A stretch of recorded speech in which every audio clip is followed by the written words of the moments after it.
Okay, welcome everyone. This is our September 9th regular town council meeting, and we're going to have our roll call order first. So if we could have a roll call. Shannon? Here.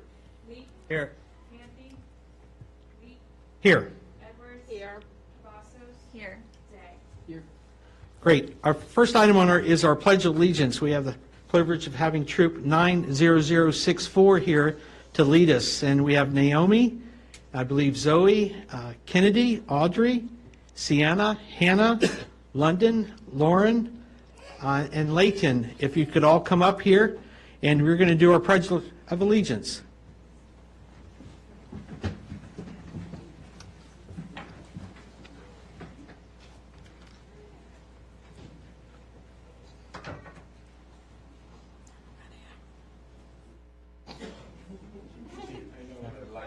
Along here, maybe? Right here. Yeah.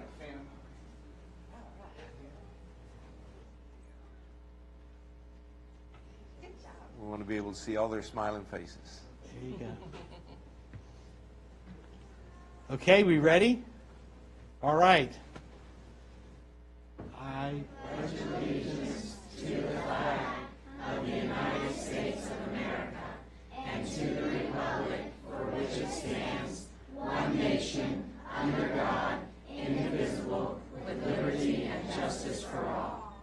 All right, great job. Thank you very much.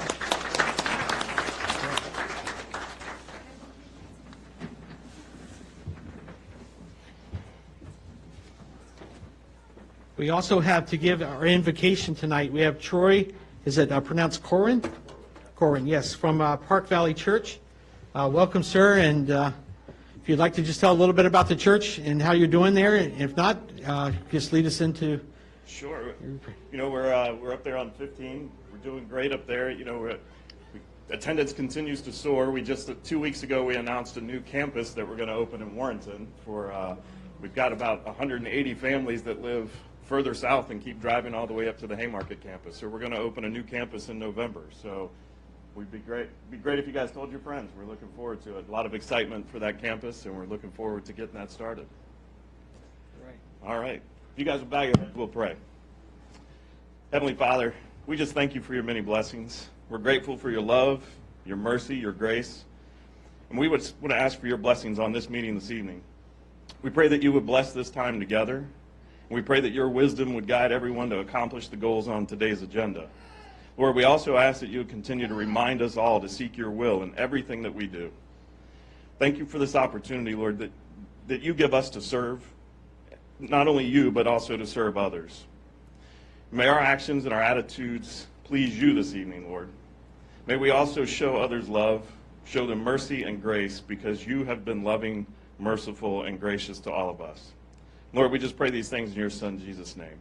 Amen. Amen. Thank you all. Thank you, sir. All right, our next item on our agenda is our public hearing. And at this time, without objection, we're going to go ahead and open our public hearing for the Williams Holdings Special Use Permit. I believe they have a presentation, and then after that, we could hear comments from the public as well. Good evening, everybody. My name is Michelle Williams, and I am the president of the company Williams Holdings. And I do investment in real estate in this area and other areas. So tonight, I've been here a couple of times, and so it's very happy to be here in front of the council and to kind of go through what the vision is and the strategy for our project and seeking approval to move forward. Yep. Okay,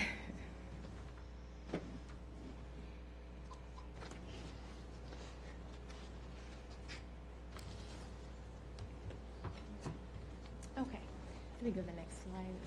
So this is a project that actually will encourage strolling traffic in the downtown of Haymarket and improve a lot of the just the goals in your plan that you have set forth many years ago, and this will kind of help bring that in a very small way to this part of the downtown.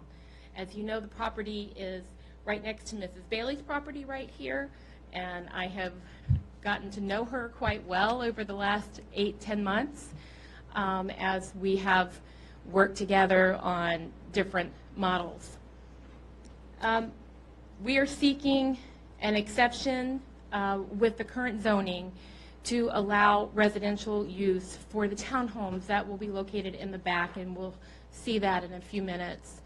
And there will be a small apartment over a garage and 7 commercial spaces in the front. I think I just got cut off. Oh, okay. Thank you. So the next slide will show you the demographics of that from an aerial view. And I'll just kind of point out, so here we are here. Here's Mrs. Bailey's home, and here are the 2 plots of land that I purchased. These are some side views, so you can see it right now. There's no structure on the property. It's all grass. That's showing Mrs. Bailey's home, who is a neighbor. And then if you go to the next slide, this is interior details for the home. This is as close as I could get with the trees being there, but that is the little store next door to it. So as it says here, we are seeking that request of a special use permit. As you know, we brought forth another design about 6 months ago that did not get approved, and that was for condo units, and we have changed that model, reduced the square footage about half to 29,000, and we are asking for that special use permit with mixed use of retail and residential. We do not have any parking variances, which our other plan did request that, and we don't have any. We have a request reduction to setback just for the driveway so people can get to the back. I have discussed this with Mrs. Bailey, and even as of today, I was over her home, and she has not changed her opinion on that. She has no problem with cars traversing on her side to get to the back. There would be 7 townhomes in the back. So this is a site layout of how that would look. In the front, you would have the commercial units here. This would be the parking for all of the commercial here, entrance here, and entrance here into these areas. And then in the back, you would have these townhomes, and they're going to be really nice. You'll see some concept pictures that I've included. I don't have full architecture drawings at this point, but it will give you the ability to see and understand the vision that we're trying to create. People that live in the back will drive through here on this driveway. This is Mrs. Bailey's property here to get to the back. And this will be grass in the back. There will be a small apartment / office there with a garage underneath. And if we go to the next slide, this will kind of give you an idea. There'll be as much green space as we can get. Of course, on those 2 lots, it's always challenging in a town this size environment but we will make use of that. Our expected completion date is fall of next year, although there could be some modifications that could change that. And we do look for the units to be a mix of brick and some sort of hardy board plank that would conform with your ARB standards.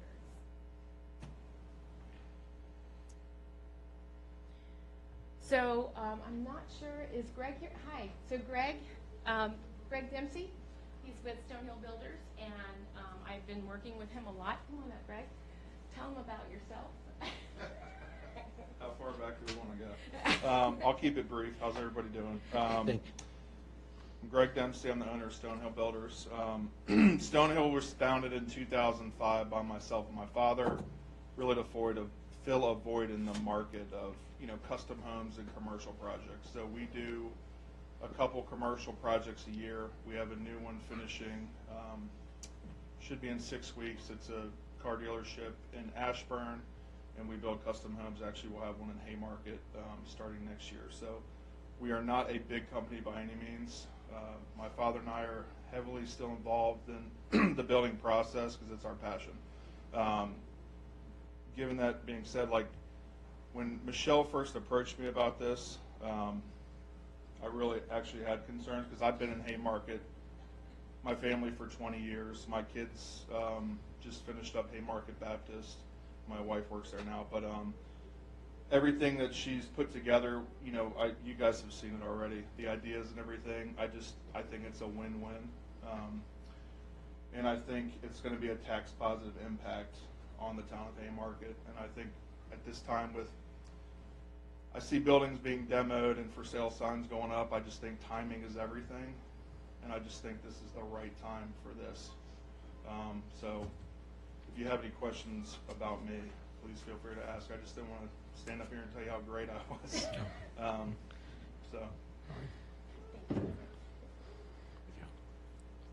Okay, so this is a nominal outline. Obviously, there's a lot of dependencies in here to manage through the next year and a half, but this is our high-level timeline.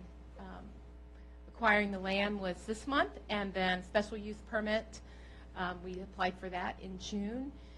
Submitted the site plan submission has not happened yet, but we'll be doing that more formally soon.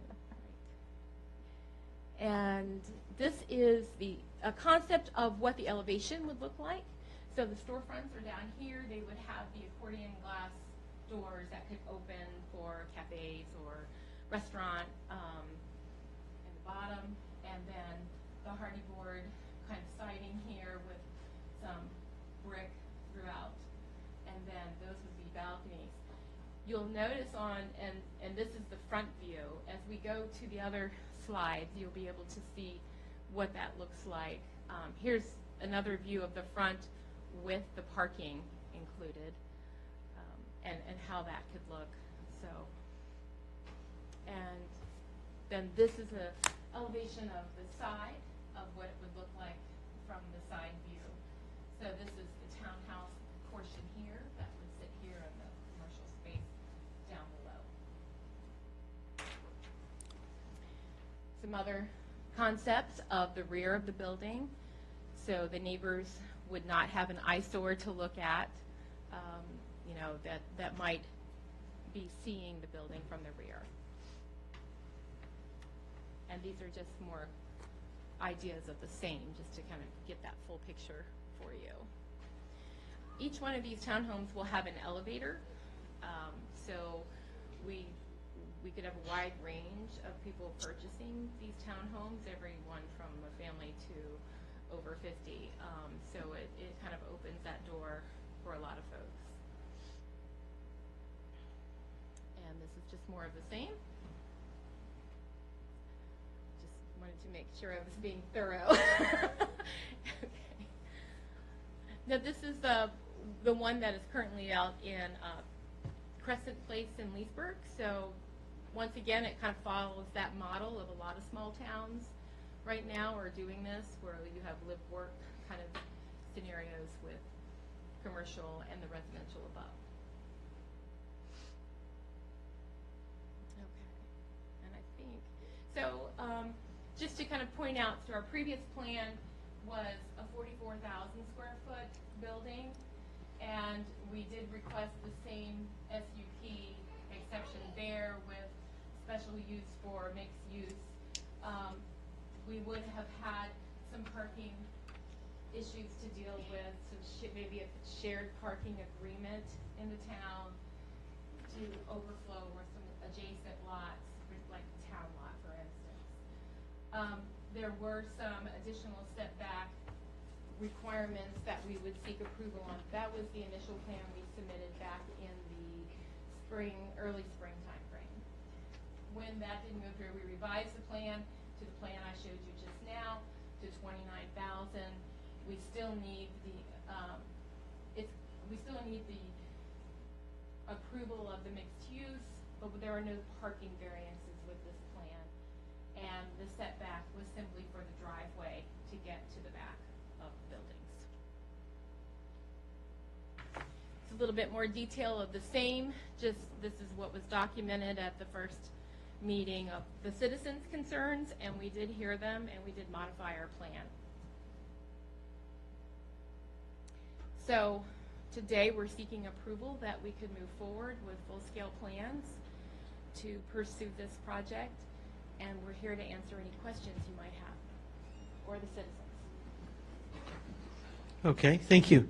So at this time, we'll go ahead and entertain anybody that would like to speak in favor or oppose the project. This will be your opportunity, if you could just come up to the mic and just state your name and address for the record. And then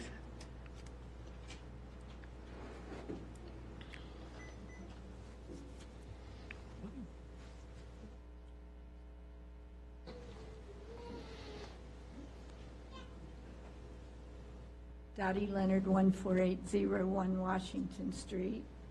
I just drove back from Bristol, Tennessee this afternoon, so if you see me stagger around, it's because I'm exhausted.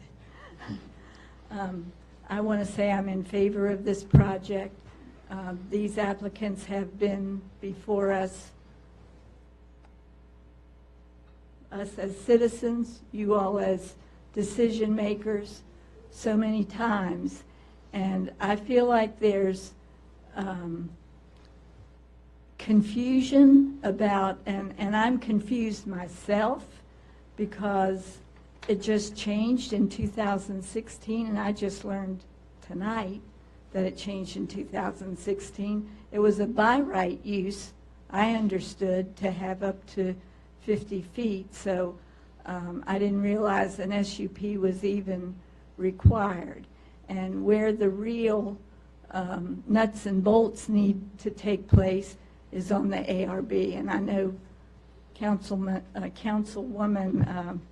Bond that said at the end of the last meeting that she wasn't sure the ARB even had a need or a cause. Let me tell you, you have no idea how important you are. You all are extremely important. And that is, when you know what it's called, it's an architectural review. These things, the SUPs, those kind of things need to happen. When you review the architecture, that's a whole different bag. And you do need an architect to be on there with you who's a paid consultant, like your paid legal advice, your paid planner. They don't live in the town either, but they're here to help our boards make decisions. So this one I hope we'll look at really carefully. When you think about it, it doesn't make a lot of sense if we're incorporating residential and commercial, which has already been done in town and been successful. If we're going to continue to realize that that works and works well in Leesburg and lots of other places. And let me remind you, historically, it was done all the time. Historically, people lived above their businesses in old towns. So it makes perfect sense to do this.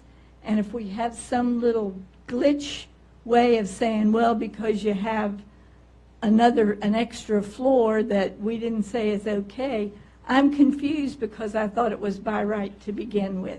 So I hope I'm not stepping out of line, but I think it needs to be looked at again, and never think for a second you're not important and needed, because that's what determines what things are going to look like and whether they're going to fit in this, under this historic overlay umbrella.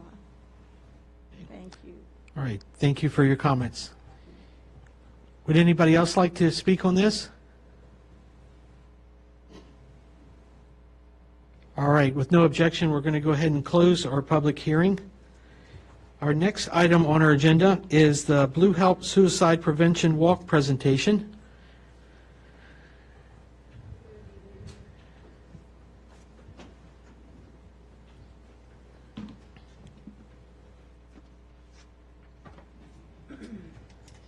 It's me again.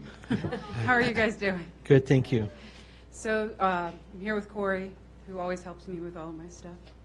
September is Suicide Awareness and Prevention Month. And you all know my name is Meg Hawkins, and I'm a local law enforcement officer. And today I'm speaking on behalf of the nonprofit organization Blue Help. Its mission is to reduce mental health stigma through education, advocate for benefits for those suffering from post-traumatic stress, acknowledge the service and sacrifice of law enforcement officers we've lost to suicide, assist officers in their search for healing, and to bring awareness to suicide and mental health issues. Blue Help also supports the families who have lost loved ones in those issues, or in those injuries. Each year, more officers die by suicide than they've died in the line of duty. Just a couple months ago, I was talking to you about the Officer Down Memorial Ride, and we honored the officers that have died in the line of duty. ODMP and Blue Help have actually partnered up together, which is great. To date, today, we have lost 142 officers to suicide. Line of duty deaths are only at 85. There's no comparing them. There's no, you can't compare one to the other at all. No matter how the officer is lost, it is a tragedy. Unfortunately, suicide is an epidemic in our occupation. On September 28th, the first ever law enforcement suicide awareness walk will be held right here in the town of Haymarket. First ever. You all should be so proud. We want to thank you for opening your arms to us and to the walk. By doing so, you all will be making a difference in breaking the stigma of suicide and mental health, not just in public safety, but to everyone who may live with mental illness or who has been touched by suicide. Proceeds of this walk will fund care packages for families and departments after a suicide, grief camps, training, and other costs associated with awareness and prevention. You still have time to register and walk with us, and you can even join my team. It's called Save the Next. I have some flyers, and I really hope to see you guys out there. Do you have any questions for me or Corey? Good. What's the date again? It is September 28th. And how can we register? If you go to bit.ly, Blue Help Walk, and I have the flyer with the registration. It's $30. You'll get a T-shirt and lunch, and you'll enjoy some great music. Robin Slade is coming from Canada, who is going to be performing both of her songs. If you look at bluehelp.org and you go to their Facebook page, they just did a video that incorporated Fairfax County and VSP, utilizing her song Heart Locker, which is bringing awareness to what law enforcement officers go through on a daily basis. Okay. What about also with our Facebook page, or that we can share this information as well Please, thanks. through our social media? We're at about 160 pre-registered, so people from all over the country are coming. Obviously, it will be held at QBE because Sean's amazing. And so it's pretty much an all-day little thing. So we'd love for you guys to walk with us and join us. Okay. Any other questions? No questions. I just want to thank Megan for taking this on. I know I've been very much involved with her on the ODMP ride since we started it, and now this, and this is amazing. Having family that is law enforcement, it's very touching when you consider the number 146. 142 today. 142 That are- suicides. Those are only the ones that are reported. And I know I'm not speaking out of turn by saying Megan and her husband have been through Boulder Crest Retreat, which is for wounded warriors and those that suffer with PTSD, and I've seen the difference that makes. This is going to make a difference too. If it saves one officer, it's worth it. So thank you. Thank you, Dad. Absolutely. Thank you very much. Thank you. Thank you. All right. Our next item on our agenda is Alex's Army Childhood Cancer Awareness Month, and we also have a proclamation for that. I believe we have a speaker that would like to. Okay.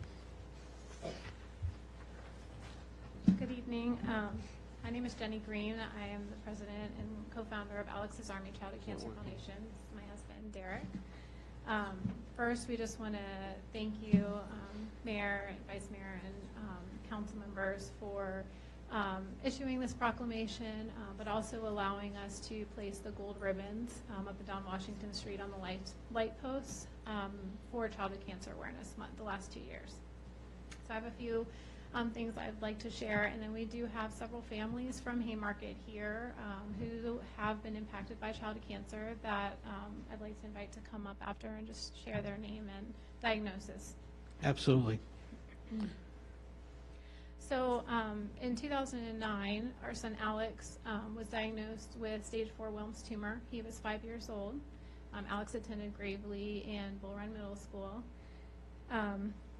Alex fought cancer for almost 7 years. And over that time, he had over 17 surgeries, countless rounds of chemotherapy, radiation, cryoablation, several experimental treatments. And at times, we spent months in the hospital, like so many of the families, including birthdays and holidays.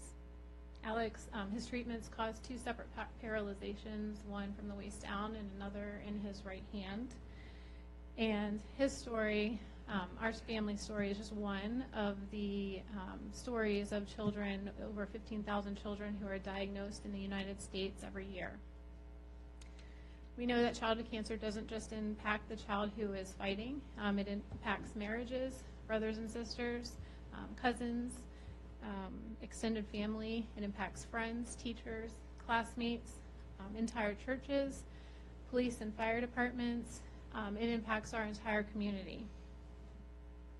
Childhood cancer is the missing seat in every classroom when the child is too sick, when our children are too sick to go to school. It's the child who is standing on the sidelines of youth sporting events when and missing entire seasons of their life. It's children and teens watching the world go by them through their hospital window. It's children having their childhood and innocence taken away and the course of a family's life changed forever. As you will see from the families who are here with us tonight, childhood cancer is not as rare as we all would hope. Families are fighting right here in our backyards every day. One example is while we were hanging gold ribbons 2 weekends ago through Haymarket, there was a woman who was walking through town and she asked what we were doing. And when our volunteer told her what we were doing, she said that her son was a childhood cancer survivor and that she was so happy to see the gold ribbons going up. As our Alex got older and along in his fight, he learned more about advocacy efforts from organizations like ours, and he, like so many children and families, would look for gold ribbons year-round, and especially in the month of September. The gold ribbons that hang in our town and this proclamation tonight shows children and families who have fought before us and those who are still fighting today that they are loved and that there are people who care. It brings awareness to the public so others are educated about the statistics surrounding childhood cancers. Our foundation, Alex's Army, is based in Haymarket, and we are proud to be a part of such an amazing community. Our mission is to fund research, raise awareness, and provide support for families like ours whose lives are forever changed by a childhood cancer diagnosis. Progress is being made every day, but there's still a long way to go. We are so thankful for the town's support in helping to raise awareness and bringing awareness to Haymarket. We know that with increased awareness will come increased funding for childhood cancer research, which we pray will ultimately, God willing, bring cures for our children. On behalf of all of us at Alex's Army and our family and the families here, we just want to thank you guys for this proclamation and for supporting the fight against childhood cancer. So at this time, I'll invite some of the families to share. Absolutely. Thank you.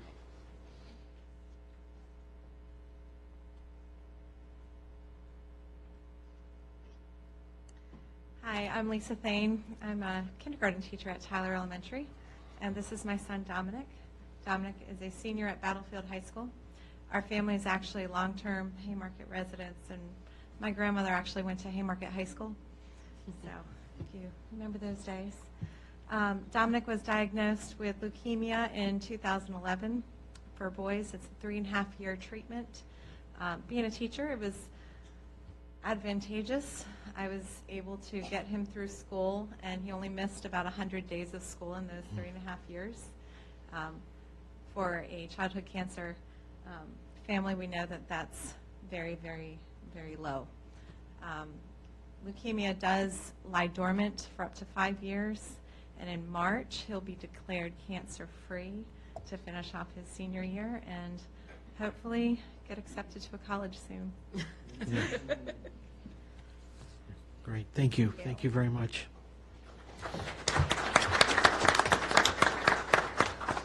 We'll be keeping you in our prayers too for your 5-year mark. So, Hi, I'm Jessica Nunez. This is Adam speaking. He was diagnosed with rhabdomyosarcoma, at 15 months. And he finished 8 months of chemo and 28 rounds of radiation. And he's currently free of cancer. And we live in Villages of Piedmont, right up the street. Thank you. Thank you.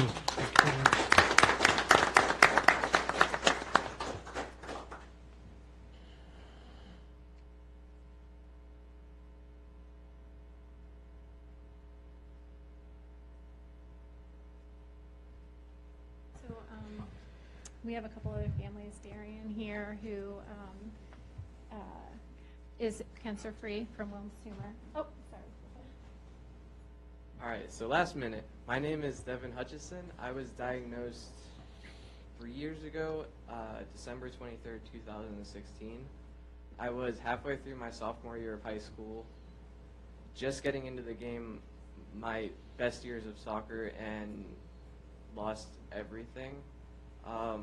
Treatment, it was a long 2.5 years for me, and I'm still dealing with the after effects. I'm in need of a double knee replacement and a double hip replacement, and I have something that no doctor really knows what to do. So I can't really do too much with my life that I enjoy anymore. So it's hard, but thankfully for people like Jenny, she's been a big help in our lives, and I just want to thank her for all that she's done for our family through this hard couple of years. We couldn't have done it without you. Thank you. Thank you.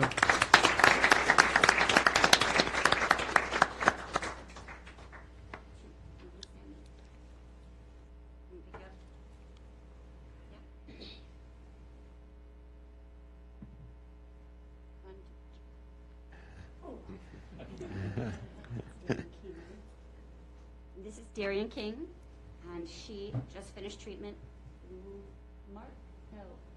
June of this year with Wilms tumor, and I'm Holly Parrish-Perino, and I am a Wilms tumor survivor as well. And we want to say thank you for all your efforts in raising awareness. It's really needed. Do you want to say anything? All right. Thank you. Thank you very much.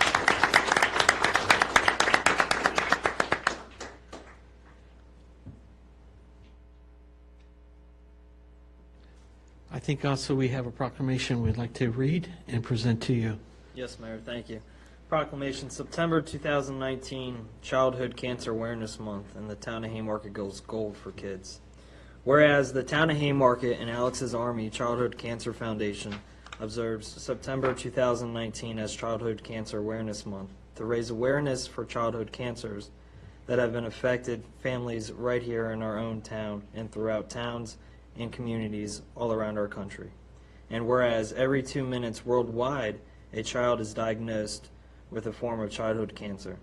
And whereas more children are lost to cancer in the United States more than any other childhood disease combined. And whereas for those who survive by the time they are 45, more than 95% of survivors will have a chronic health problem, and 80% will have a severe or life-threatening condition due to the treatments received as children. Whereas in the United States, every single day, 43 children are diagnosed with a form of childhood cancer, and every single day, 7 children pass away from childhood cancers. On June 5th, 2016, Haymarket resident Alex Green was one of those children who passed away at the age of 12 after a 7-year courageous fight against Wilms tumor.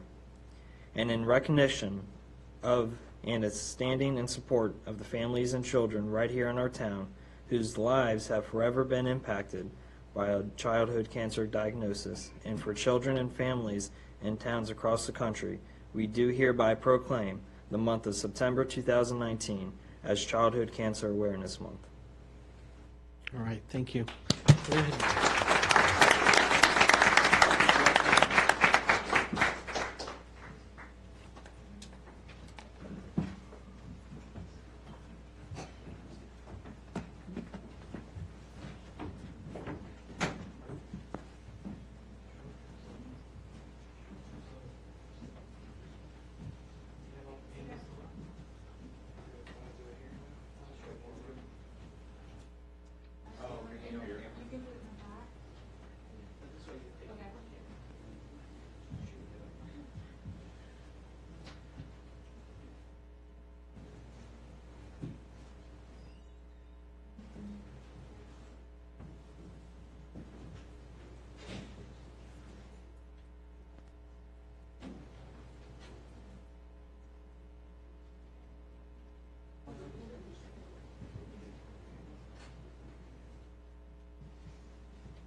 And without objection, we're going to take a 5-minute break, and we'll reconvene in 5 minutes.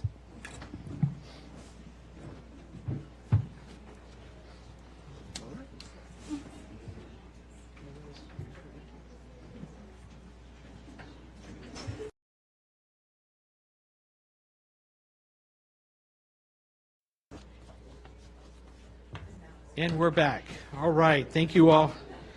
Our next item on our agenda is our minutes approval for August 5th work session and regular meeting. Entertain a motion.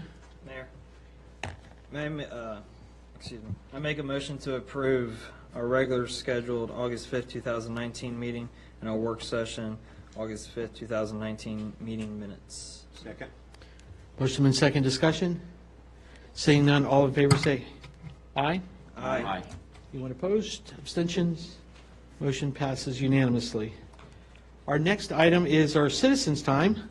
Chance to hear from our citizens. All we ask if you just give your name and address for the record. Go ahead and open this up for our citizens.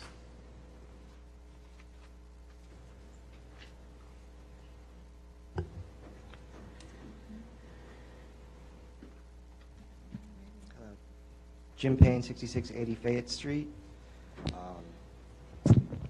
Andrea and I kind of formulated some thoughts. We regret that we were not able to attend the August 5th meeting where you discussed the hotel venture in Haymarket, but we just wanted to impart some thoughts that we had to you guys and have it on the record if that's okay. With that being said, we'd like to wholeheartedly recommend this to be allowed to move forward. This adds to what Haymarket is trying to achieve as a walking town, with the hotel being a destination and the hotel patrons walking and enjoying our town and businesses. As a business owner, the cross-marketing potential for this and with this establishment is great. Here are just a few examples. Melanie's Florist for all the weddings that will be held in this location and around. All food establishments with meeting conferences space. Lunch may need to be catered, brought in, and benefit would extend to also Cupcake Heaven, as a lot of people do have a sweet tooth as well. The Copper Cricket, what better way to remember your trip than with a gift for or a purchase from this beautiful business. Tranquility Day Spa, an Ash Salon, with all the weddings and events. We believe this will be a great benefit to these businesses. A Dog's Day Out, yes, I'm a bit biased here. But we believe that this hotel, I don't believe it's going to be dog-friendly, but we could provide that service that would help our business as well as provide a differentiation factor to that hotel, because people do like to travel with their pets. That could help their revenue and bottom line. With all that being said, suffice it to say is rising tides raise all ships, and we believe that this hotel venture will also raise Haymarket to the town and its various businesses. So thank you for hearing me out. All right, thank you. Thank you for your comments here. Would anybody else like to speak? Seeing none, we'll go ahead and close citizens' time. Our first item on our agenda, we're on page 17, their special use permit for the Williams Holding, 6604 and 6608 Jefferson. In your agenda packet, starting on page 11, you will have my staff report. There is, in the beginning, an update here of what was discussed at the Planning Commission and Planning Commission recommended to council a recommendation of approval. They did go through the process earlier in the spring with the applicant and their major concerns, namely those being the massing of the building, the parking, and the entry and exit.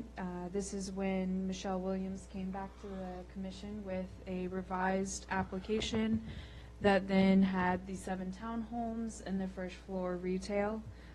We worked through other concerns that the commission had, and right now, the only item that was left out there was just the entry and exit and how this will be coordinated with VDOT along Jefferson Street. Right now, our sidewalk plan for there, it did go out to bid, and we are working forward on that project. That has just one entrance in it, so we will coordinate as applicable and work with VDOT on that. Okay. So if you go through, you have the rest of the staff report, and then further there, if council is ready, there is a provided draft motion. Following the staff report, you just have a copy of the applicant's presentation as well. Okay, let's hear from the council. Thoughts? I know I just have one, but I'll wait till the end. When you consider the change from the initial, I am full support as presented now, personally. Okay. Councilman Leake, any thoughts? No, I believe that this would be a great addition to our walking town, especially with having the retail side. As we're all trying to be that walking town, you need destinations, you need things for people to be able to use. As communities are built, they say everything else will then follow. As such, restaurants, retail, shops, dining, the whole nine. So this, I believe, will be a great asset, especially with us doing the sidewalk improvement project. Hopefully to be completed this year, to be able to tie in and be able to bring folks not to just this commercial use, but also to details for the home, and being able to have that whole street interconnected and going up to the Jefferson Street Bridge. I love the mixed use side of things. Everyone always talks about traffic, and as we know, everything will unfortunately always bring traffic, but as property owners, you have rights to develop your property, and I believe that this is a great way to develop this property, and I look forward to seeing it come to fruition. Okay. Councilman Panthy, any? No, I'm full support of the project. Okay. Vice Mayor? My only concern is that the traffic flow and the exception for the 25-foot setback be included with the special use permit. And all things are addressed with the special use permit instead of leaving it up for a later date. Okay. Councilwoman Cavazos. I have a question for Susan. So would you just recommending editing the draft motion? Martin, is that something that we can do? Is with the 25-foot setback, they want an exception for our zoning, so they can put the driveway through the setback on the left-hand side of the property. Oh, on the side setback. Is that correct? That's correct, yes. Okay. So, yes, you can make whatever motion you want. If you're going to not grant the approval for the driveway in this 25-foot side setback, then it's going to need to be re-engineered, and I would recommend sending it back down to the Planning Commission. So the motion would be to remand the special use permit application to the Planning Commission for to address that 25-foot setback issue. I just don't want to leave it up for future. I just want it all, it's taken care of, and then it doesn't need to be considered. Understood.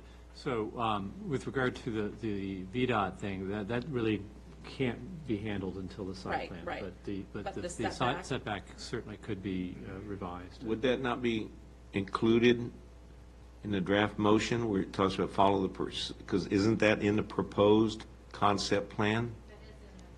So, because I had the same thoughts, but I I would have thought it was included. I just would like the In that. details spelled out.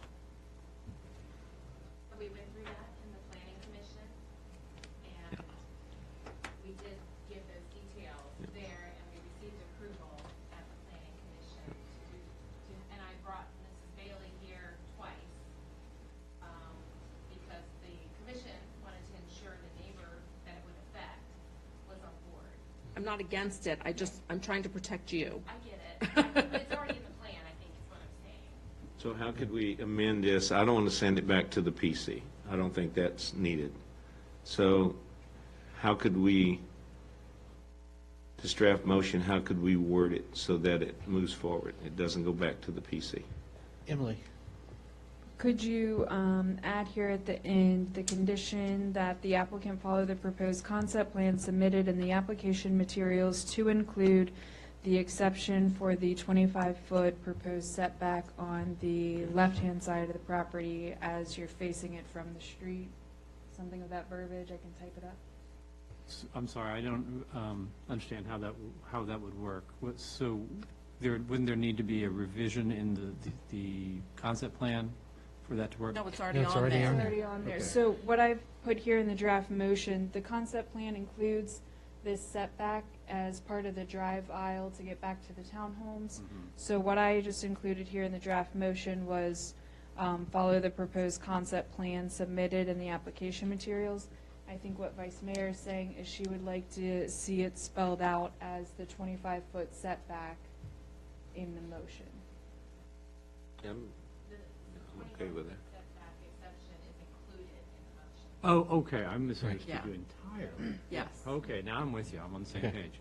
Yes, so that would make perfect sense to go into the draft motion that you also are approving the exception to the 25-foot setback on the south side of the property. Okay. Yeah, so you start writing, and we'll You write keep that. going around the dice. Councilman Day? Oh, sorry, Kavasis, I think you had I the actually question. don't have any comments. Thank you. Okay. My one concern was the neighbor, but I understand it's already been addressed, so I have no Yeah, objection. Miss Bailey came, she was there twice, and she was very supportive. They've got a great rapport. We go to lunch every other month, so. Yeah. You know, built a relationship with her and with Donnie and with some other people in this town as a result of this project. All right. So my one thought or my concern is how do you ensure, like, I know the materials are listed in the concept plan for hardy board and brick, but as we've seen, a lot of the diagrams that we saw have almost all brick in all the concept drawings that we saw. So is there a way, and I think I've mentioned this to you, Martin, it's not that you can say it on here, but how do you word it to that the ARB then can look at it or take that consideration? So the ARB would be required to issue a certificate of appropriateness before the design could move forward, and they will be looking at it in terms of their aesthetics and their guidelines that you've recently approved. The materials themselves will not be an issue specifically. It's the color and texture and arrangement of those materials that they're going to be looking at. Okay. Mayor, I don't, those materials, we're looking at the SUP, which Correct. does not even talk about the ARB, so it's still going to Yeah. have to go to the ARB. The only thing that the SUP is addressing is simply the special use permit to allow townhomes Mixed. above use, mixed-use correct. commercial, as well as allowing the waiver for the setback requirement. So it's still going to have to go to the ARB. No, absolutely. Okay. Other thoughts or, I just think what Vice Mayor has recommended makes sense. Need to spell out, be specific, so.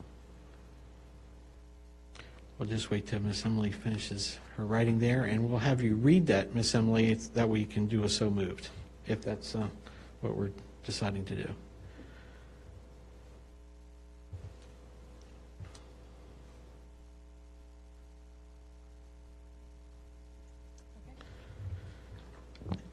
So a form of the motion would be, I move the town council approve the special use permit for the 7 residential townhome units above commercial retail at 6604 and 6608 Jefferson Street with the condition that the applicant follow the proposed concept plan submitted in the application materials to include the exception to the 25-foot setback between 6610 Jefferson Street and 6608 Jefferson Street.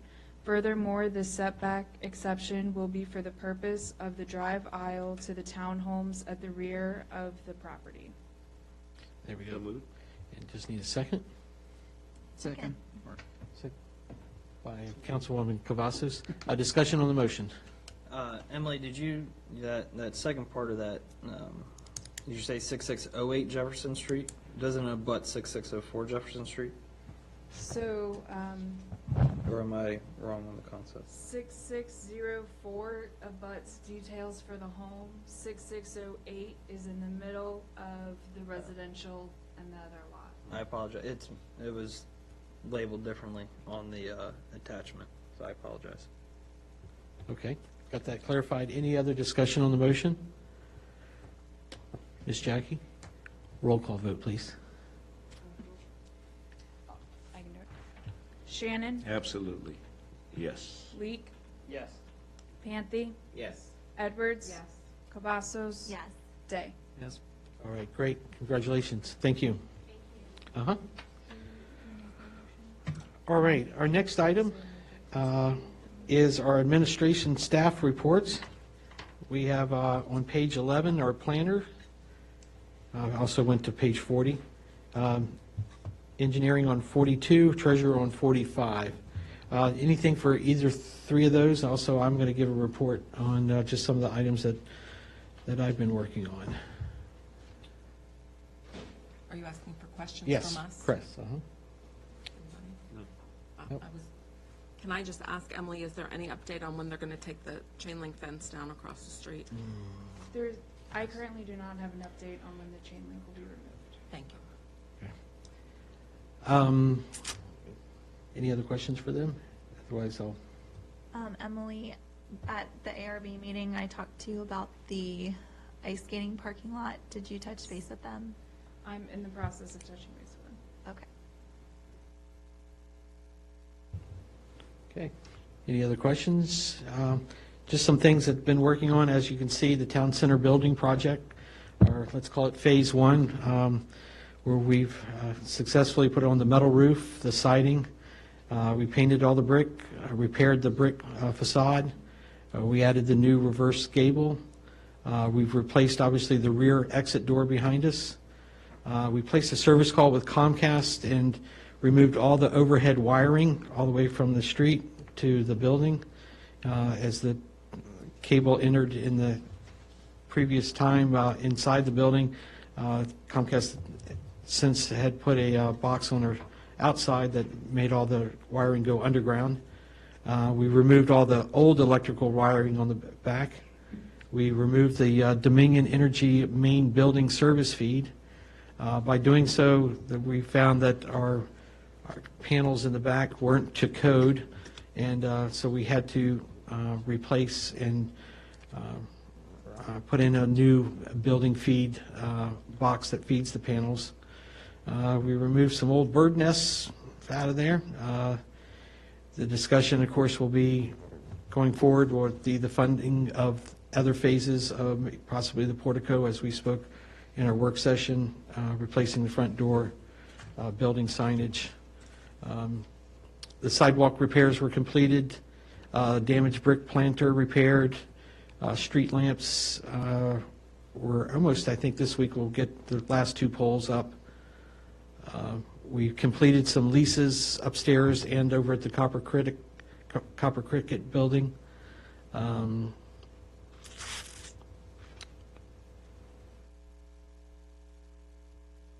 think that's, oh, and of course our new addition, Mr. Chris Kuhn, started today. There again, got him all settled with ordering cards and phones and so on and so forth. So there again, welcome. So with that, any other questions for me for all the things that have been happening? I just would like to ask that we review what everybody's title is. I'm like so confused. Everything's been switching around. So if we could just review all the staff members, what their titles are, what their job descriptions are, and have those shared with the council so we know what everybody's responsibilities are. I think we have that in writing, so yeah, we could reissue that. I don't think there's been any changes that I'm aware of since we last formulated when Jerry kind of exited out, Well, so. Ms. Kozlowski was the business manager / clerk, so. No, she was the office manager. Yeah, so she was not a business manager. Office manager, clerk, and FOIA, but yes. So do we need to appoint someone for the FOIA officer? Correct, yes, we will, yep. So, obviously, with our recent departure of our clerk, we'll be looking at, we've got that being advertised on our website, as we always do, and also through VML. So, When's the closing date for that? 2 weeks from now, so 2 full weeks, just like we've done in the past. Mr. Mayor, I would suggest you go ahead and appoint a FOIA officer tonight, because you can always change it. Sure, yeah, I mean, it's not on our agenda, but yeah, if that's, no objection there. Yeah, so with no objection, we can have Chris be the FOIA officer. Want to make it a motion? Should be. Do we feel like we should have him do that since it's his first day? Or do we feel like we should have one of the other staff members who's been here? Well, the newness has no bearing on the FOIA officer. Is there training? When we have a FOIA request, it's all done through our IT department. So when a FOIA request comes in, we send it over to our IT to search all the emails and through the servers for those specific criteria. So it's not like there's any training or anything like that that has to happen. But I'm sure that Chris has dealt with FOIA before in his previous positions. Correct. I was the FOIA officer for the town of Occoquan for the past 3.5 years. Yeah. Okay. So why don't we make that a motion if we could? Mayor, I make a motion to appoint Chris Coons as the acting town of Haymarket FOIA officer. Is he acting, or is he the FOIA officer? Fine, I think until we, it's the question that, acting meaning until we replace it with another person, so, yeah. Is that our intent? Or to leave it. Or is he going to be, I'm not trying to throw a monkey wrench in it, but if he's going to be the FOIA officer, we ought to confirm that tonight. If he's only the acting and we're looking at, and we're thinking of someone else, then I agree with Councilman Leek. I just think we ought to be specific, whether it's acting or permanent. Mayor, I remove my previous motion. I make a motion to appoint Chris Coons as the town of Haymarket FOIA officer. Okay, motion on the floor. I would second. Second, discussion. So, yeah, I mean, I think eventually, when we hire a new clerk, that probably would be their duties, you know?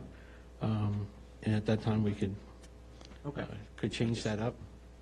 But as we said, at least having somebody in case we do have FOIAs until that time. Further discussion on the motion. Motion second. So all in favor, say aye. Aye. Anyone opposed? Abstentions? Motion carries unanimously. And Mayor, staff will need to update the state FOIA department's webpage with the new contact information for our new FOIA officer. Okay. We can definitely direct to do that. Okay. Further discussions? Oh, you know, one other thing, too, that I wanted to point out was we worked with Danica regarding our power outage that happened. She had called me late that night and started receiving the complaints about the town and how much widespread the outage was, which it looked like it was almost all our town residents with maybe exception of one community, which was pretty... Everything from sheets down? Yes. I drove around and looked, and it was dark. Yeah. The traffic light was working on the Divergent Diamonds, but sheets was out and everything this way. Yeah. So our backup power plan where they thought when doing the overhead that they would backfeed our community, if anybody remembers that, I do. Obviously didn't work yet. So there was a meeting, I believe, at Battlefield High School regarding the Dominion power, but I can do that on the Dominion update. As far as any other administrative staff reports, any other questions? Other than that, we're going to go ahead and go to Chief Lands.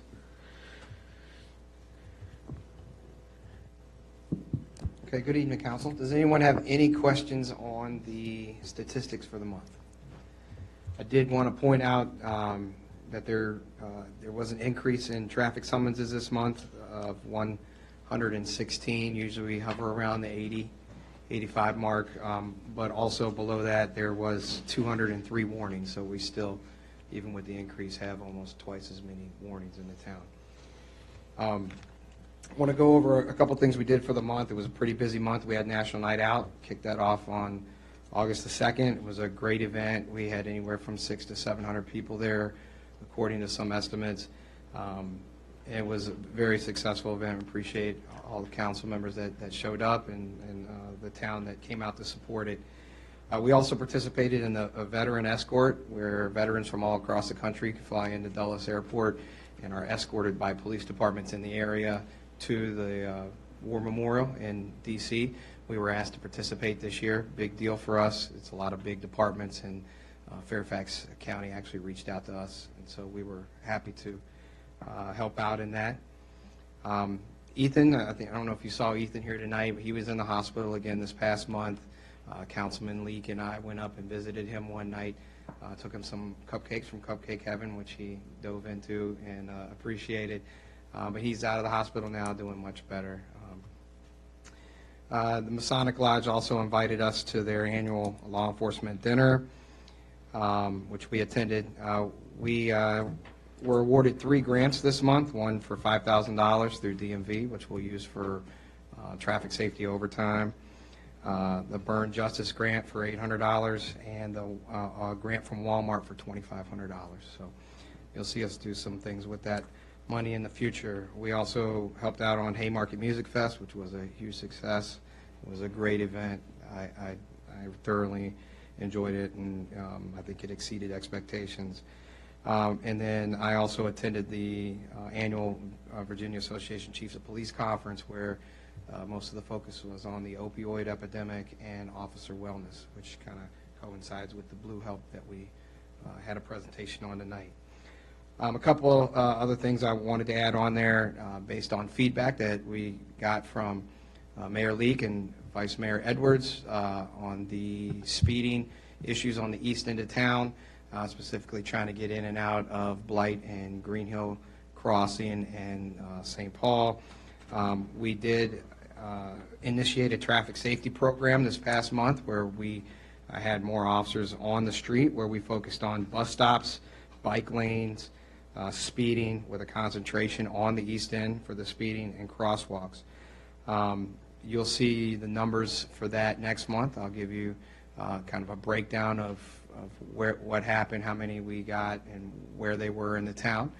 But I think it was a huge success so far, and it's just been a couple weeks in. If you live on that end, you may see a reduction. We also had a ghost car out there on the east end for a couple days this week. And you'll see us continue to do that as long as we still have complaints coming in, and we'll try to slow people down on the east end.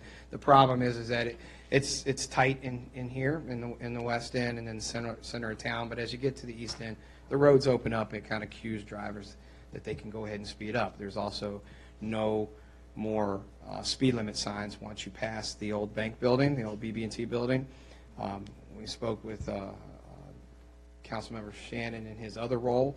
He's got some emails going out to try to get us at least 2 more 25-mile-an-hour signs that we can put up between the east end town and the BB&T building to slow people down. Also, we're looking into, right now there's no post between BB&T basically and the east end of town where we can throw up a traffic counting kind of flashing 25-mile-an-hour sign that we borrow from Middleburg police department until we can get our own. We're looking into maybe just driving a post ourselves in temporarily and putting the sign up. You've seen the billboard out that said watch for crosswalks, and you've seen officers out. You saw our crosswalk videos. This is everything that we're doing to try to slow people down and to remind them that this is a walking town. So you'll continue to see that. And the last thing I have is the breast cancer walk that we have on October 5th. Please come out.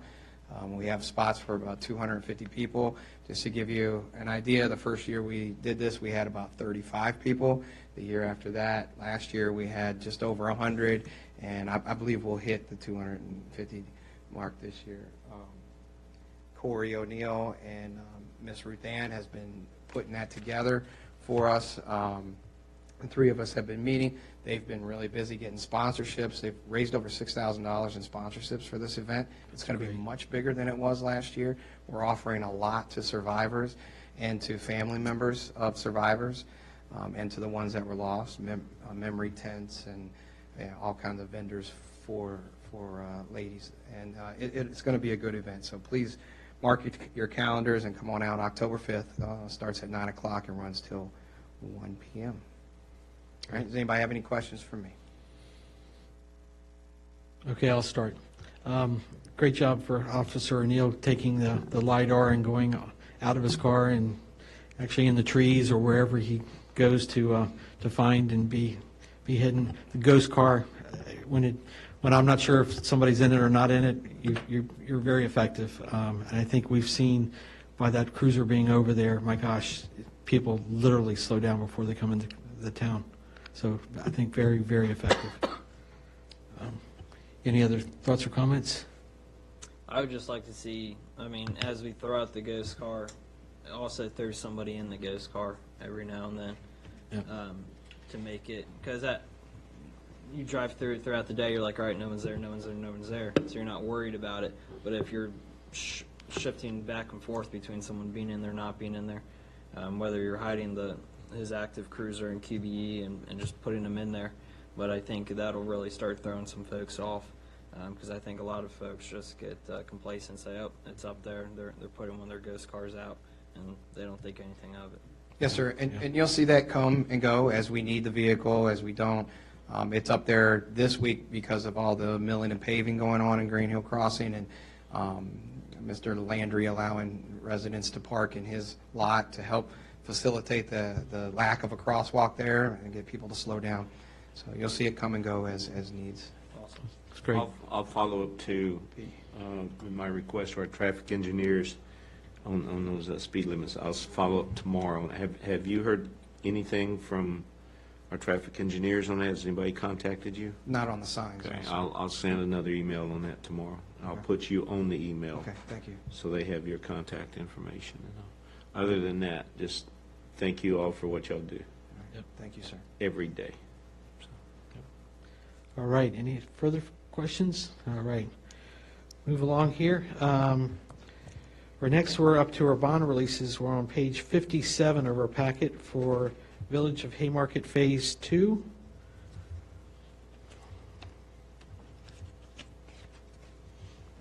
So this bond release in particular is just to release the remaining 10% of their landscape bond.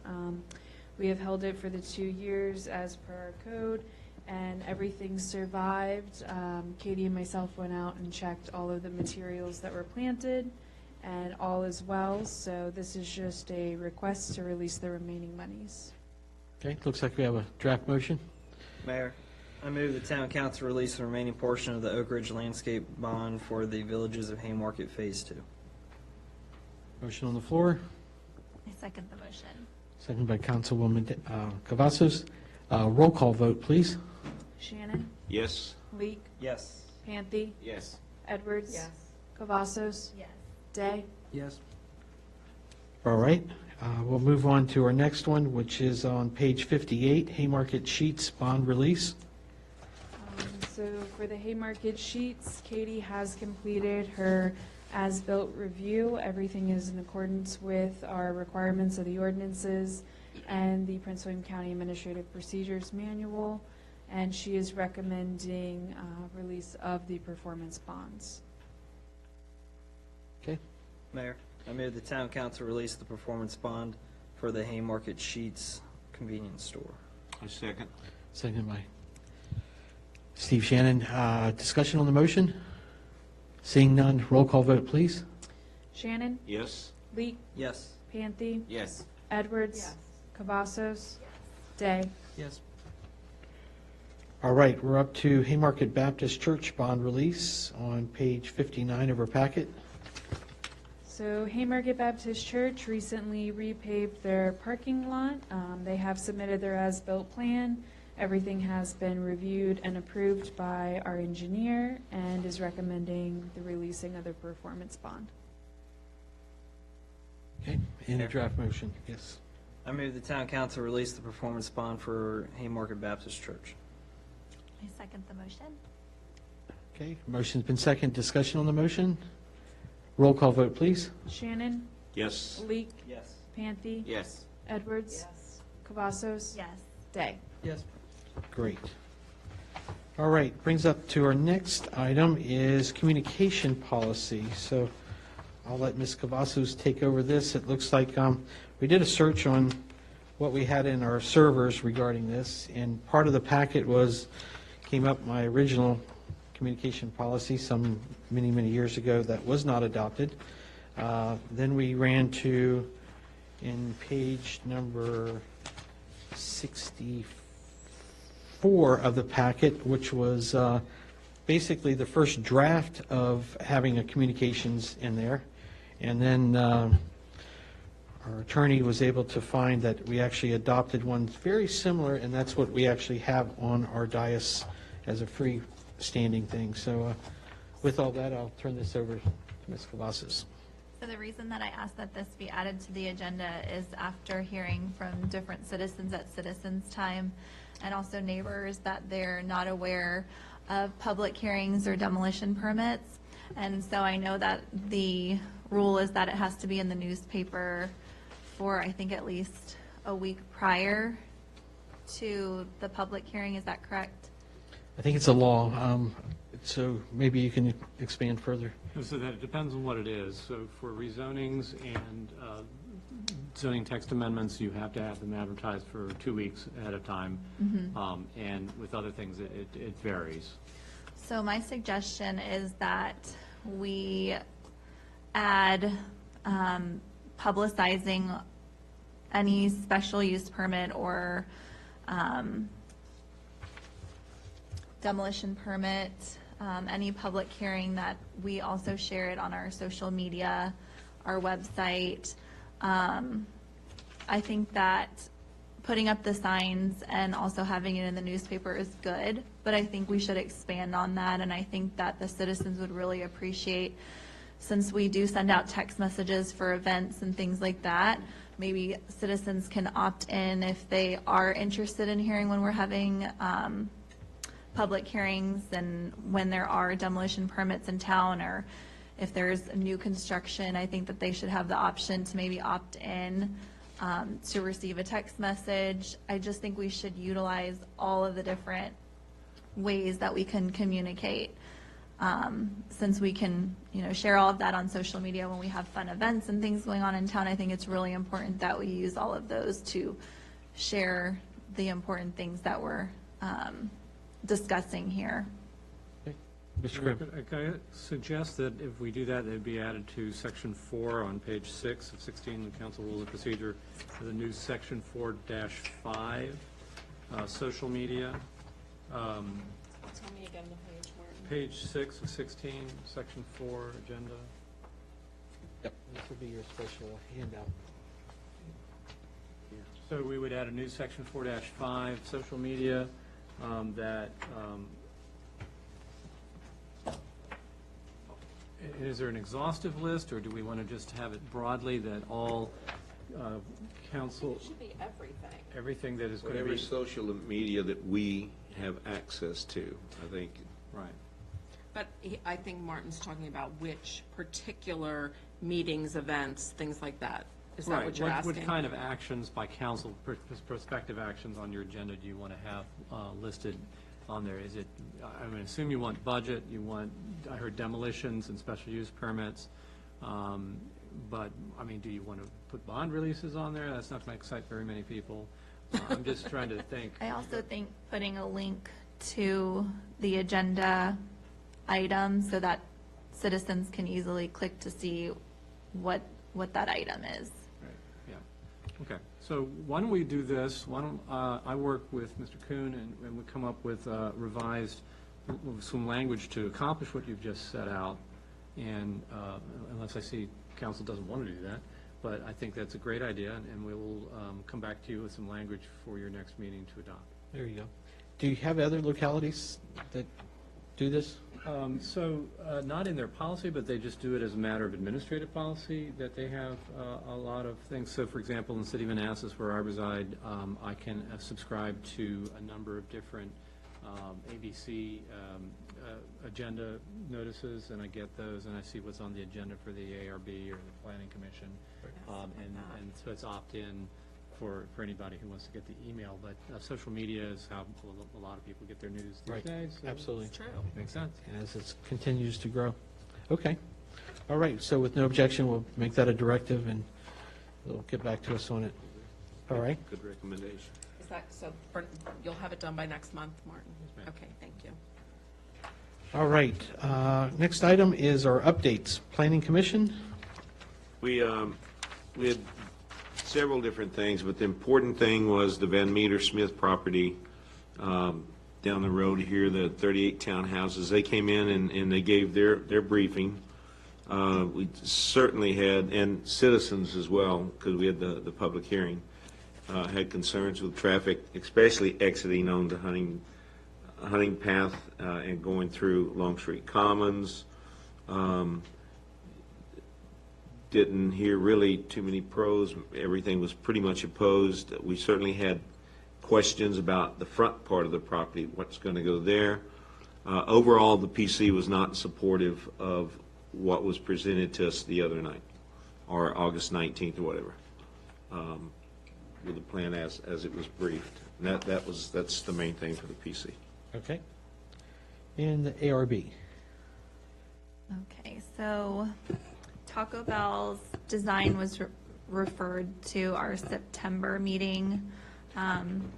There was just a few other agenda items, a walkout basement step addition in Key View Place and an addition in Green Hill Crossing. We also submitted our edits for the ARB bylaws and guidelines, and we're still working on those.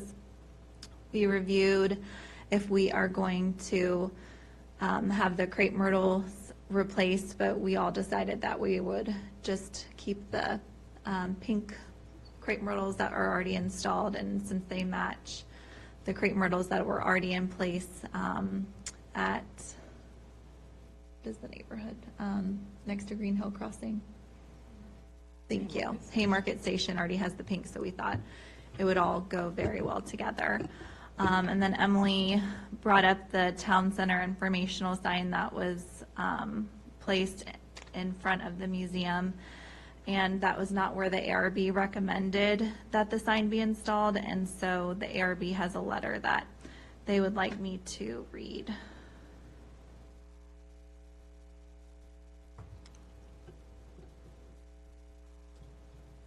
This letter, I guess, was discussed at the last ARB meeting? No, it was discussed individually between members. After the ARB meeting? Yes, and there was no meeting that took place. It was all done over different phone calls. Okay.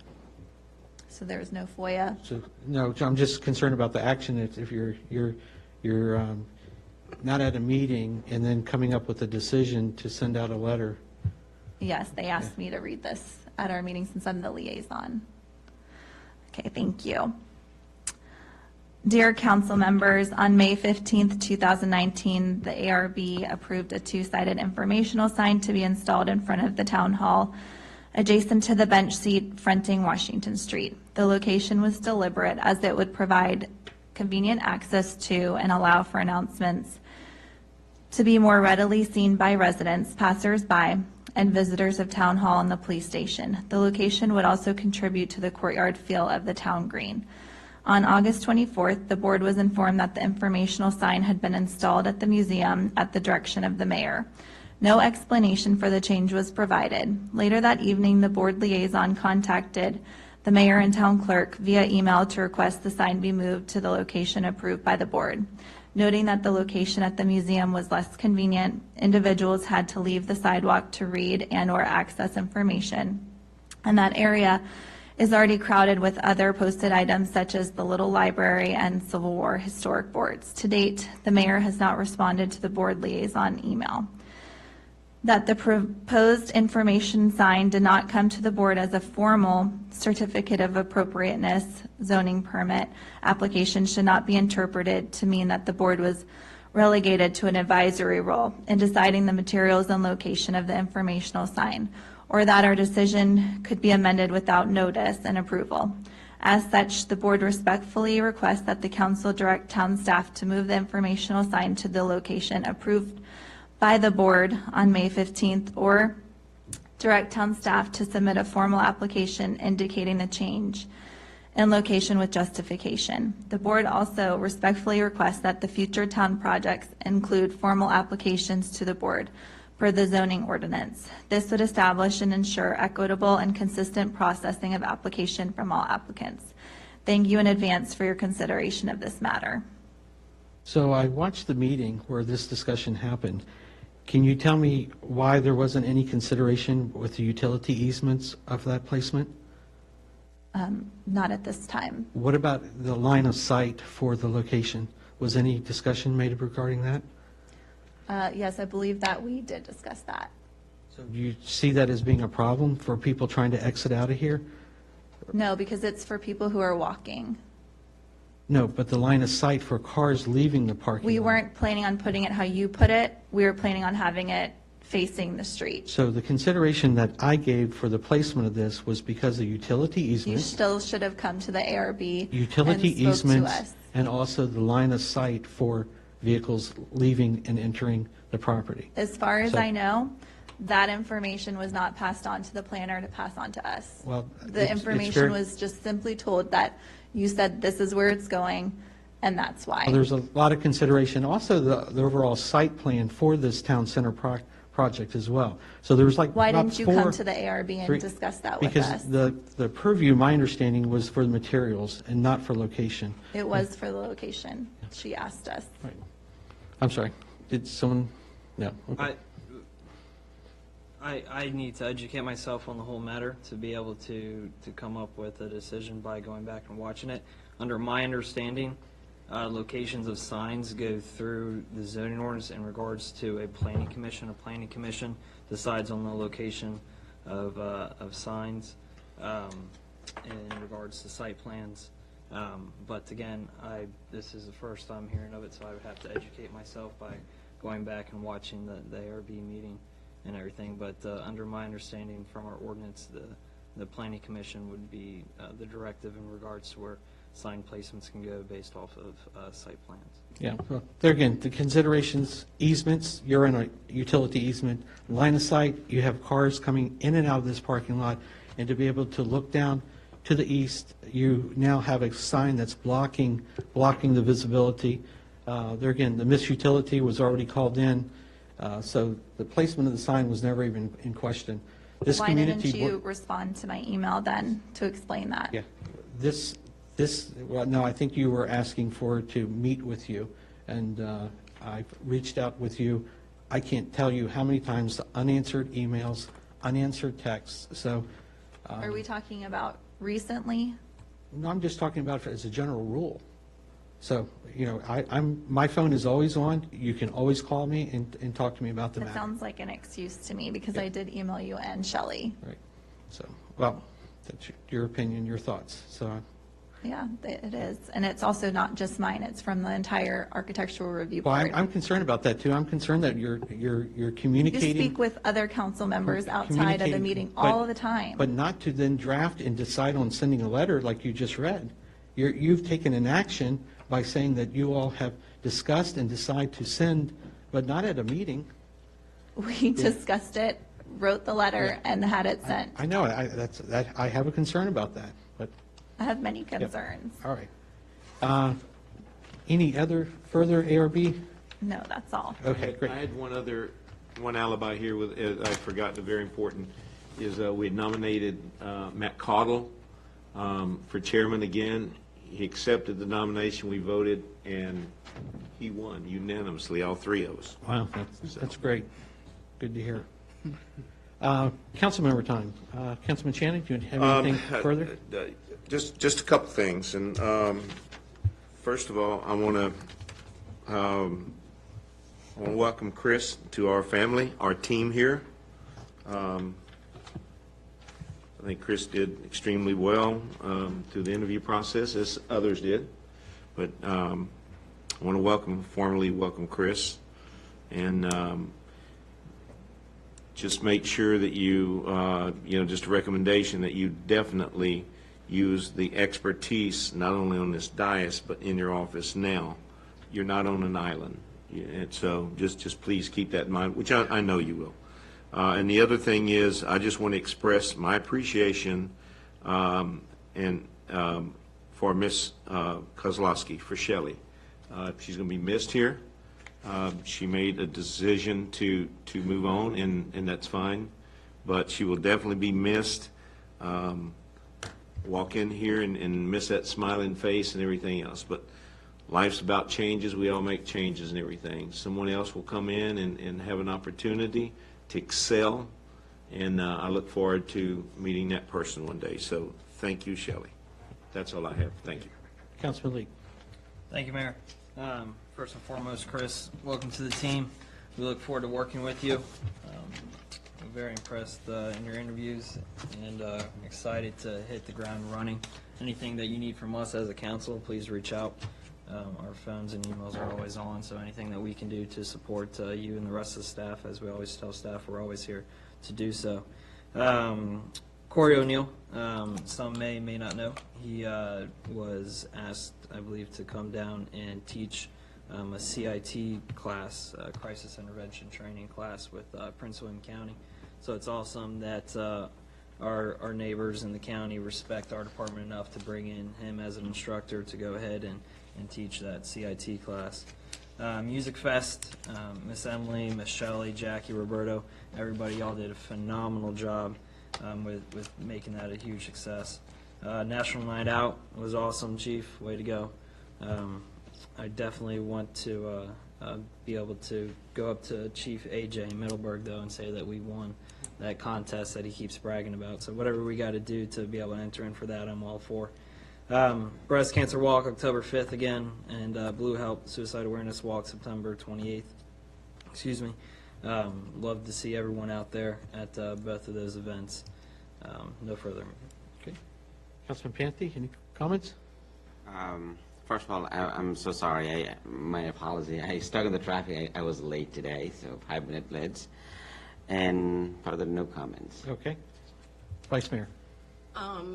We addressed a couple of my things already. Talking to residents, they are very upset about not knowing. I mean, I know we can't, call everybody individually, but I'm hopeful that this new policy will be helpful and everything will be out there in the open. I kind of disagree about the bulletin board, and I wish that there were a better working relationship with the ARB. It's very important. The ARB is very important to this town, and I think it's become a very adversarial relationship. I would like to thank Shelley for her service. I am extremely saddened by her resignation. She was the anchor and the guide of our staff. We're never going to be able to replace her. And moving forward, I hope that all of us can do a better job at providing our staff with support and better guidelines and better behavior. Okay. Councilwoman Cavazos. Thank you. I have a letter from myself to share. I have been blessed to be a daughter, sister, wife, mom, friend, realtor, town councilwoman, and ARB member. In any capacity, I will always give my all. As a town councilwoman, I have tried to put the interests of Haymarket residents first. And with a new baby on the way, I will be putting my family first. I have faithfully tried to consider and support the best interests of our Haymarket townspeople. They make this town what it is. From the very beginning, my goal has always been historic preservation and to support our small businesses. I am so proud of some of the contributions that the ARB has made to our town. The ARB is so passionate, and it has been an honor to serve with its board members. It is painfully obvious that for most issues facing Haymarket, I have stood almost alone on the council in opposition to positions taken by the mayor and most council members. It is obvious and exceptionally stressful that one voice on the council cannot affect change, mostly because that voice is drowned out by the lockstep marching to the mayor's drumbeat. It is exhausting knowing that I may always be one of possibly 2 no votes on too many important issues where I think the Haymarket Council is completely and utterly out of step with the desire of its residents, as expressed monthly during Citizens' Time. In less than a year, the town of Haymarket will have the opportunity to thoughtfully create your town council. Changes need to be made. We cannot afford to lose another valued staff member like Shelley Kozlowski, who provided infinite passion, resources, and hard work for our town. We cannot afford more thoughtless progress like the future hotel. I encourage every Haymarket townsperson to please take the time to learn about and meet every candidate. Do not believe anyone who tells you that they are alone responsible for everything good that's happened in Haymarket in the last 15 years, or any candidate who says they alone have the skills to fix Haymarket's problems. Choose the people that represent you on the council carefully, as if the future of Haymarket depended on each one of them, because it does. I will remain an advocate for Haymarket. I love this town. I love the people. I love the history and the last remaining historic buildings. It makes me heartbroken that others do not see the value in preserving our past. I will continue to serve our community as a volunteer with organizations where my efforts can still produce results. And I will speak up at Citizens' Time on issues of importance to my neighbors and to my family. I want to thank all the members in the community and on the staff who have supported me and have taken the time to teach me so much about local government. Thank you to Susan, who first invited me to apply to the ARB and also asked me to run for town council. Thank you to Steve Shannon for your kindness. Thank you to all of the ARB members for sharing your passion about keeping Haymarket beautiful for our future generations. It would be an honor to share any position with any of you. And thank you most of all to my family for your support and patience. Today, after this meeting, I am officially resigning from the Town of Haymarket Town Council and the Architectural Review Board, effective tomorrow, September 10th, 2019. All right. Councilman Day, any comments? No comment. All right. No comment as well. I entertain the motion. Make a motion that we adjourn. Second the motion. Any discussion? All in favor say aye. Aye. All right. Thank you all very much.